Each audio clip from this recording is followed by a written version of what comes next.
Now we place a negative electrode behind the wells and a positive on the other side, so that when we switch the power supply on and electricity flows through the conducting fluid that the gel is submerged in, then the DNA will be repelled by the negative electrode behind it because the DNA is negatively charged, and it will be attracted to the positive electrode on the other side, so it will move in this direction.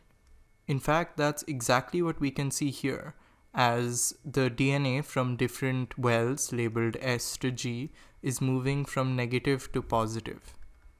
The entire solution is submerged in a fluid called a TAE buffer, which basically ensures that the pH of the solution is neutral, which is necessary because DNA is only negative at neutral pH. And so the TAE buffer not only keeps the solution pH neutral, it also ensures that any sort of bacteria or bacterial films don't form on the surface, allowing us to have a clearer image. Now you might notice that for each well, let's say well S, the DNA is splitting into these different bands. These bands form because the DNA molecules are having a tough time to get through this mesh of agar. The smaller molecules are able to fit and pass through more easily, and hence they're able to travel farther. So here we'll find the smallest fragments, whereas the heavier and larger fragments, they are going to have more trouble passing through, and hence they'll be found at the start, closer to the start of the system or closer to the wells. So the analogy I use is sort of like a basketball match. So in our school, whenever we play, there's this one girl who's really small but has a lot of energy, and she's able to just grab the ball and get past all the defenders and go and score. And in the same way, the DNA fragments with the smallest size and the most charge, that is to say that they're the most negative, they will be attracted more and they will be able to get past faster to the positive side because they're more charged and because they're small enough to fit through the mesh. And so they will be found at the front here. In the case of DNA though, there's not much variation of the charge on the different molecules. So this charge difference concept is more relevant when we, let's say, talk about separating proteins, because some proteins will have more of a negative charge if they have more negatively charged amino acids, whereas some will have less of a negative charge, so they'll be left behind. Okay, that's all well and good, but I'm sure you're asking, what's the point of this? I mean, I don't want to know which DNA has the biggest or smallest size. I want to know who committed the murder. And that's exactly where this comes in, because what we do is we take a sample of DNA from the crime scene, let's say somebody's hair, and we do something called a polymerase chain reaction, PCR, on it, which creates a lot of copies of the DNA in the hair. And we do the same process for, let's say, a hair from the suspect or blood from the suspect, anyway, to get DNA. And now we've gotten a lot of DNA, and let's say we get set A from the suspect and we get set B from the crime scene.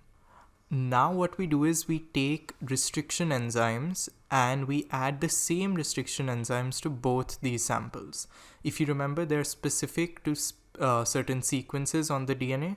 So if these two DNA samples are the same, then they will be cut by the enzymes at the same places. So in sample A and B, they'll be cut at the same places. And so when we get the DNA fragments, let's say from sample A, we'll get one of this fragment, one of this fragment, slightly longer, one of this tiny one over here, then we get this longer one here, and so on and so forth, all of these fragments. And from the second sample, we should get the same samples, right? The same fragments, these three and these three. And so when we put sample A in, let's say, well G, and sample B in well Y, then if indeed they are the same, they are from the same person, then we will get these bands at the same distances. We will get these bands at the same distances from the well because these fragments are of the same size, so they're having the same difficulty to move through the gel. And so if you look at this example over here, let's just take a second, you can pause the video, try and figure out which of these wells, which pairs of these wells contain the same DNA, or the DNA taken from the same person.